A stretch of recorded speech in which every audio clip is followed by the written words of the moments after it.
So ladies and gentlemen, Dr. Shashi Tharoor, the darling of the Twitterati. Such a mild sort of clap. Come on, guys. And no standing ovation. That's very sweet of them, but we haven't said anything to justify it. So, namaste everybody and good morning. When I was a child, I was continuously told, you can but you may not. You can but you may not, by my father. Because I was always asking, can I have this? Can I have that? Can I do this? And my father said, no, but you may have it if you change that to may. I grew up with the belief that if you have to speak English, you pronounce the words properly and you know the meaning of the long words. So you can imagine how thrilled I am to be speaking with Dr. Shashi Tharoor. And we all know that he is perfect in Queen's English. As I said, he's a darling of the Twitterati, known for his very long and complicated English words. So thank you. That's an exaggerated reputation, but thank you anyway. Well, what do you say to Kokawaja and Snollygoster and Kalamni if they're not long and complicated? Anyway, to take a cue from your Oxford Union debate, and yes, thanks to Google, I've done a lot of research. I am not a proponent of the Henry VIII School of Time Management, but we don't have all day to get to know the different avatars of yours, but we'd like to start with the politician. So what's the day of yours like as a politician? How does that pan out? There isn't a typical day, Nandini. Frankly, it varies. For example, when you're in the constituency, it's an incessant flow of people with issues, problems, and there are events all day long, and those will vary from day to day. When you're in Parliament, it's a different kind of day. When you're in Delhi, but not in Parliament, there are, again, meetings and events of other sorts. And of course, there are opportunities like this to go around the country and express one's ideas to different audiences. So there's no typical day, but I'm pleased to say that there's never been a dull day in the what is it now, 13 and a half years since I got into politics. So. Dull because of the day presented to you, or dull, not dull because of you? Because someone was saying something about disruptive, I just heard. Being a disruptive politician. Yes, Vivek pulling my leg, that's right, yeah. No, I am in fact somebody who doesn't mind disruption. I think that one does need to challenge people's conventional wisdom, shake them out of their complacency, make them think afresh.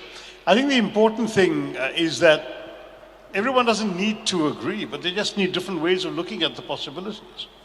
Yes, because then you can come to maybe a very different and creative solution. Whereas if everybody thinks the same way, that's right. Same pedantic, normal way of living and thinking.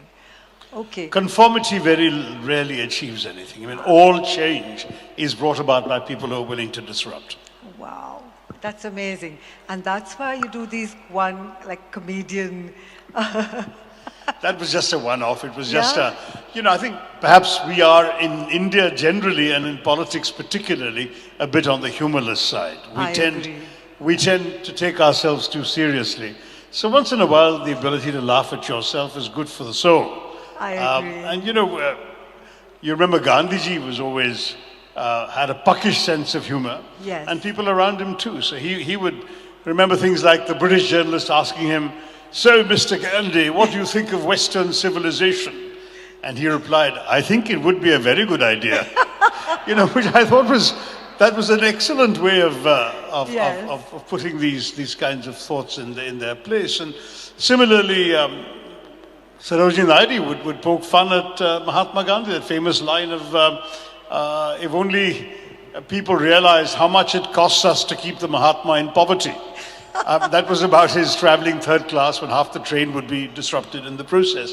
So that kind of ability to laugh a little bit at oneself and at figures who are normally revered, that's, I think, important. We don't have enough of that in our country. I agree, and thank you so much for changing sides. Sure, well, you said, do you have a good side? And I said, no, I think I only have a bad side, so you can take whichever side you want. That's Nandini's good side. Please remember the next time you see her on stage. So you better say it's my good side, okay? All of you. What I wanted to ask you next was that you work with the UN for 29 years. That's right. As peacemaker, refugee worker, administrator at the highest of levels. You're USG under the leadership of Kofi Annan. That's right. And recently you quoted Dag Hammarskjöld, I hope I pronounced that correct. Hammarskjöld, yeah. Hammarskjöld, when he said that the UN was not created to take mankind to heaven, but to save humanity from hell. That's right. Do you think that the UN has been successful in its mission, which is peacekeeping? Yes and no. I think the interesting thing is it depends on whom you ask and when you ask. I think if you ask the people of Ukraine today, has the UN saved you from hell? Probably the answer would be different. But if you ask some of the many conflicts which the UN was able to resolve, bring about long-lasting peace, if you ask the people of Namibia who were transitioned from South African rule to independence, if you ask places where perhaps long-lasting solutions were not found, but peace was maintained for year after year by UN peacekeepers, then you get a different answer. I mean, the UN did win the Peace Prize, the Nobel Peace Prize for peacekeeping, and they did because they had made a constructive difference in so many conflicts around the world. But again, the UN is not perfect. That's what Hammarskjöld meant when he said it cannot take mankind to heaven. In heaven, there would be no conflict. Unfortunately, man's inhumanity to man is not just a cliche. It's true. It just is there, and as a result, there are bound to be conflicts. The best the UN can do is sometimes to alleviate them, prevent things from getting worse. And I think there, by and large, its track record is good. But the world is full of conflicts the UN has not been able to resolve. And when you see something like Ukraine happening, people say, what's the use of the UN? But there are other conflicts where the UN is making a difference. And here too, it's making a difference in other ways. Humanitarian relief, for example, helping the refugees who've crossed to 5 million refugees who've crossed over into neighboring countries. All of that. But it's not been able to do anything about either making peace or keeping it. Yeah, so that was going to be my next question. That what do you think about this Ukraine and Russia situation? And also, what do you feel about India's stand or India's whatever they're doing or not doing? Well, I have a slightly heretical view in that I thought the war was entirely unnecessary and should not have been inflicted on the people of Ukraine. And that India's initial, rather defensive reaction, in which in our first couple of statements at the UN, we seem to be equating the two sides and saying there should be de-escalation and diplomatic negotiation, completely overlooked the fact that one side was attacking and the other side was defending itself. And I thought that we could have at least stood up for the principles that India has defended in the world from the days of Nehru and Panchsheel, the UN Charter and the sovereignty of states, the inviolability of borders, the inadmissibility of the use of force to resolve disputes. These were all time-honored principles which in our initial statements we did not assert. Subsequently, however, we did, and I'm very glad that the position has hardened in the way it's speaking. There are larger questions we have to think about as we go forward, because a number of the consequences of this war have already affected us. First, there is no question that with Russia being sanctioned and the world economy being affected and the war itself raging, and Ukraine was responsible for 30% of all the wheat exports. So around the world, you have commodity prices going up because of the wheat and other things. India got 70% of our sunflower oil and sunflower seeds from Ukraine. That's all gone. And then Russia being such a major source of oil and gas prices shot up. If you look at our own government's budget, Mrs. Sitaraman had made it clear that the assumption in her budget was that oil would be at $75 a barrel. Today, as you know, oil is at well over 100 and at one point touched $130 a barrel. So all our budget numbers have gone for a toss. So India is affected, many countries are affected. Certainly this conflict and the aftermath has come at a very unwelcome time when the world was just beginning to recover from the economic setbacks of the COVID pandemic and the accompanying lockdowns. So you've got a body blow to many economies with COVID and the lockdowns. Now you have a new blow with all the impact on fuel and commodity prices coming out of the Ukraine war, it's been a terrible thing. So the war needs to end, and we need to all press the parties concerned to make it end. And I'd hope that India itself might play a useful role because we do have good relations with both countries, yes, into trying to bring about some sort of peace. But at this stage, it's not clear that the signs are propitious, that Russia, for example, is prepared to contemplate a serious peace initiative. And even Ukraine is increasingly emboldened by the success and length of its resistance. yes, They've gone on for more than 2 months now, and I think they're beginning to feel that they can not only hold the Russians off, but reverse some of the Russian gains. So if both sides want to continue fighting, it's going to be difficult for any peacemaker to come up with a solution. We then have to think beyond that. yes. When this war eventually finishes, it'll be a very weakened Russia that emerges. Will that Russia be a vassal state of the Chinese? And given the Chinese designs on our own territory, on the frontier, Yes. How does India then react to a changed geopolitical environment? How does Pakistan, China's all-weather friend, benefit from a suddenly subservient or neutral Russia? All of these things will have significant impacts on us. What is our longer-term strategy as a country? Where do we want to go? Are we prepared to continue staying with tried and tested old formulae which were arrived at in a different world? Yes. These are the questions I've been asking. They're not always welcome, but I think somebody has to ask them. That was the disruptive role that I was playing, that Vivek wanted me to play. Yeah, I know lots of my friends have sleepless nights about this, and I don't know if you were heading our country, what would you do? Well, look, first of all, I'm not, and it'd be presumptuous of me to put myself in the place of anyone who is. And second, remember that those who are actually in government have access to a lot of information that the rest of us don't. Yes. There are a lot of things happening that we don't read about in the newspapers or watch on television. There's a lot of, I hope, closed-door consultations, discussions, and internal information about what's coming out of those, which may actually equip people to take different decisions or take them differently from those of us outside. When we are outside a process, the best we can do is encourage governments to be aware there are other points of view. But we can't ever really meaningfully substitute ourselves for a government until we find ourselves in there. Absolutely, thank you. And on to something lighter now. Mm-hmm. So you have so many avatars, the politician, the writer, you've written 28 books, the orator, the ladies' man. Oh, Yes? haven't I been extremely well behaved ever since you've You've seen been me? extremely well behaved, but there are many, many ladies in this audience who've just come running for this session. And now for the men, they'd also like to know about your secret success mantra, but that later. Out of all these avatars, which do you think is the real Shashi Tharoor? Or is there another? No, look, I'm a human being with a number of reactions to the world I see around me. Some of that I manifest in my work, some in my writing, some in my speaking, but they're still the same person who's reacting.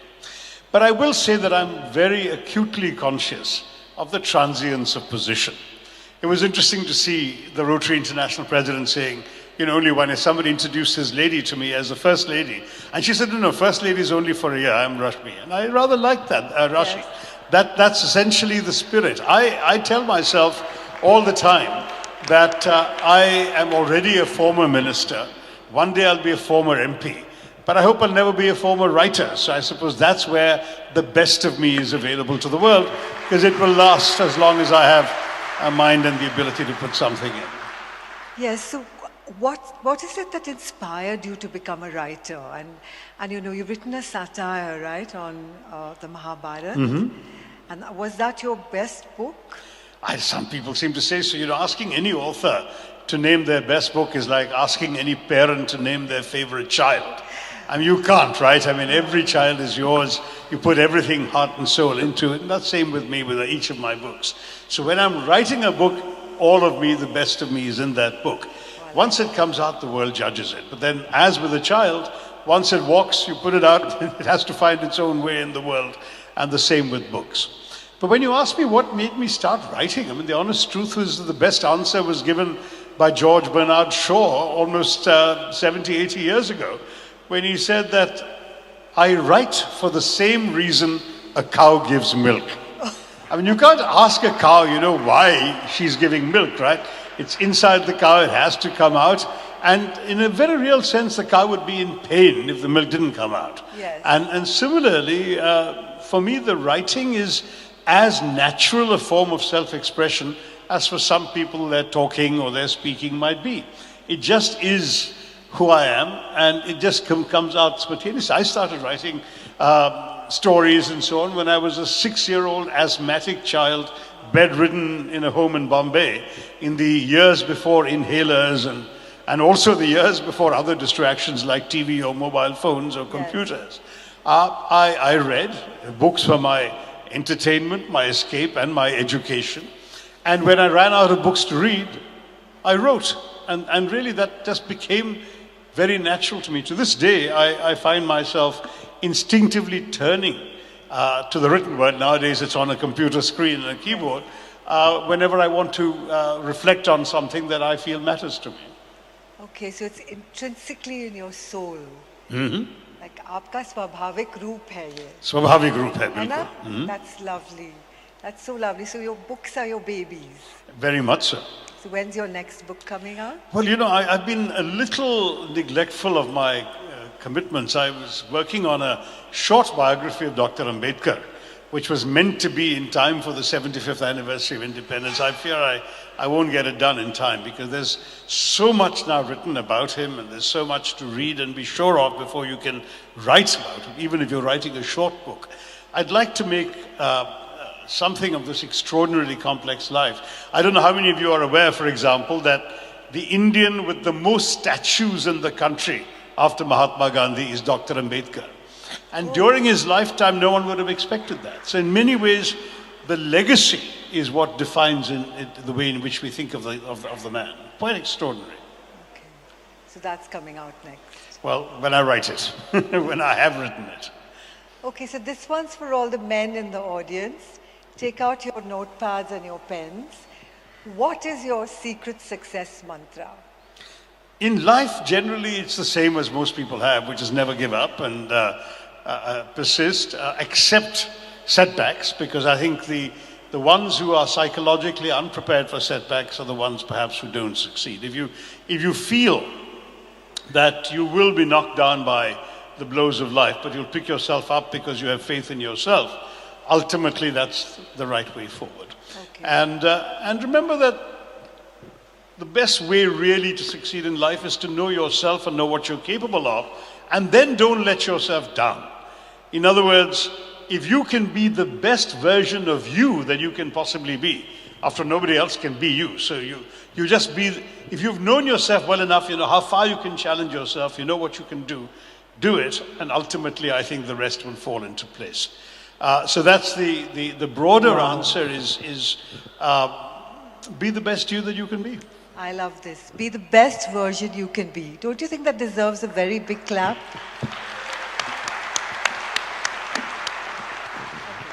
So that's the general one, which was really lovely. Thank you. Accept the situation, be the best version of what you can be. I really like those two. But what is your secret success mantra when it comes to charming the ladies? Because everybody knows you're a ladies' man. That's again one of these exaggerated reputations that is often encouraged by my political rivals for their own purposes. But I've always had a very simple, I grew up in a household full of strong women. I have a very dynamic mother and two younger sisters who kept me straight, as it were. So on your toes. Because I've grown up respecting women for who they are, that's accompanied me throughout my life. That is that I treat women as, in every respect, equals, worthy of interest for who they are, and treat them with respect. And as long as you give people the same amount of respect that you feel you need or you deserve yourself, I think you'll end up making a good impression on them. Isn't that true? Simple formula. Did you get that? All the men in the audience?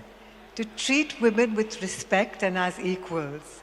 I think the world over they should take up this policy. Seriously. I hope they do. I hope they do. Yeah. Why shouldn't they? Yeah, they should. I think it's important, you know. Somebody was talking yesterday about women's empowerment. I think that's one of the most important things, to be supported, and even for men, to be supported by those around you.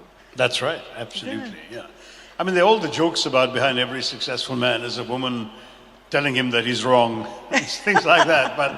But the fact is that whoever we are, whatever gender we are, whatever age we are, a supportive environment is certainly the best way to help bring the best out of us. Absolutely. Oh, lovely. Really, I like the way this has gone. It's beautiful. Thank you. Thank you, Nandini. Yeah. Do you like what's being said here, guys? Yeah. Should we do a quick rapid fire? Do we have time? Kamal? Yes? We have the time. I hope we have the time. Go ahead. So, shepherd's pie, chicken makhani, or Malabar paratha? I'm vegetarian, so Malabar paratha wins hands down. Okay, who is a better politician? Supriya Sule, Smriti Irani, or Hawa Moitra? You know, it depends again on which particular aspects you're looking at. I think that Mohua is the feistiest, the most passionate of the orators in that group. Supriya does her homework. She's very thorough, very diligent, very professional. And Smriti has all that charisma and flair that comes from years in television. So each of them has their own qualities. So absolutely, let's applaud them all. So, okay, I'll ask that question. Whiskey or wine, single malt in my case, I must admit. That's right.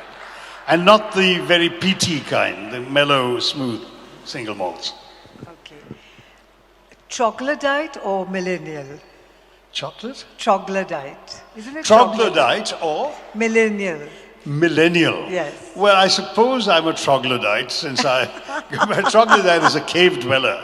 Somebody who's very old-fashioned. A caveman. But I've always kept myself open to new ideas, including millennial ones. Yes. And the average age of my staff in Delhi is about 25. Oh. You know, the old man in the staff just turned 30 today, Alan. Everyone else is younger than him. So that's the way in which we like to keep ourselves surrounded by young people with young ideas. Yes. That keeps you fresh. Yes.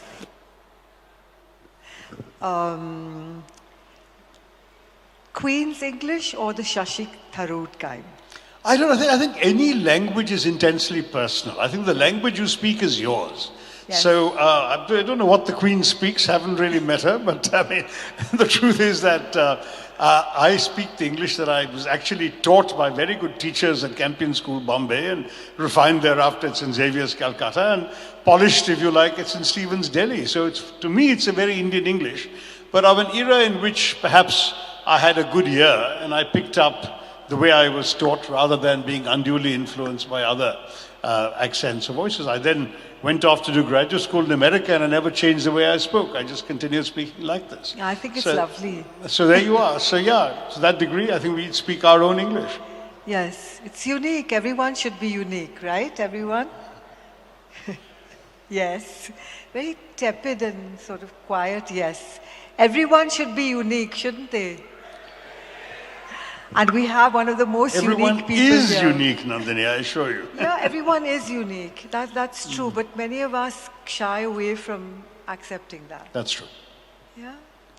You know, this is a very impressive gathering, since I know we're coming towards the end of it, just to say that I'm so impressed. I mean, I was pressed by not one, but many friends whom Rotarian John Daniel had contacted to insist that I come and see you all and address you all today. So many people across political lines call me saying, please do this for us, that it shows me the impressive reach of the Rotary network. I'm proud that over the years, during my UN career, I had occasion to be associated with lots and lots of Rotary work from Southeast Asia when I was working for the UN in Singapore, to UN headquarters in New York, where as Under-Secretary General, I actually hosted a couple of the Rotary International Conferences, welcoming them to the UN General Assembly building. And over the years, when I finally left the UN, I was very touched when I was invited and given a certificate making me a lifetime honorary member. So I'm one of you as well. I kept the smile. I don't know about the service, but I'm doing my best. Wow, that's really sweet of you. That was actually going to be my last question to you.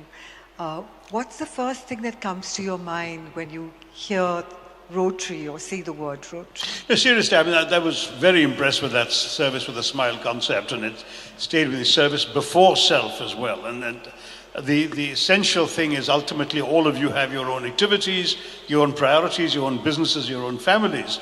But if you're prepared to put the sufferings of humanity ahead of you, that seems to me incredibly laudable. The polio achievement just cannot be oversold. It was just magnificent. And when you all started it, no one believed it could be done. The whole Pulse Polio campaign. Yes. And when it succeeded, it was such an extraordinary achievement. I'm still from that generation where I have classmates who have to wear braces because they had polio as children. Yes. Where polio vaccinations were not universal and victims could be found around you. Today, kids just don't see people in that suffering, thanks to the efforts of Rotary and of course backed by the government and the magnificence of Dr. Salk and all of that. But finally, at the end of the day, it's the fact that you were able to go right out there and make sure people were protected. So this kind of thing is remarkable. Listening to the Rotary International President laying out examples of some of the things you're doing in India to make these things work well, whether it's heart surgeries, whether it's other kinds of medical relief, education, helping people to really literally get a leg up onto a bicycle or find a means of earning a living through a sewing machine. All of these things are ways in which you're transforming lives for the better. And I've always felt since my childhood that the only justification for any of us to be on this planet is to make a difference by being here. Absolutely. And if we can make a difference, each of us in our own ways, some of us might try to do it on the grand stage of politics, some of us might simply do it in our own homes, our own workplaces, our own schools, but each of us can make a difference. And I genuinely believe that if we can do that, and especially when you're able to channel it through the leverage given to you by a large and effective organization like Rotary, you're able to make an enormous difference to the lives of millions of people. You can really have every reason to be absolutely proud of yourselves. So if anything, give yourselves a hand for your service to humanity. Yes, I absolutely agree with you. I feel I was born for that. To do the best that I can, to be the best version of me that I can, better than yesterday, and to live to make a difference. So I 100% agree with what you're saying. And it's been such an honor and a privilege to be here talking to you. Thank you so much, Nandini. Really, thank you so much for giving us your time. Thank you. Thank you all.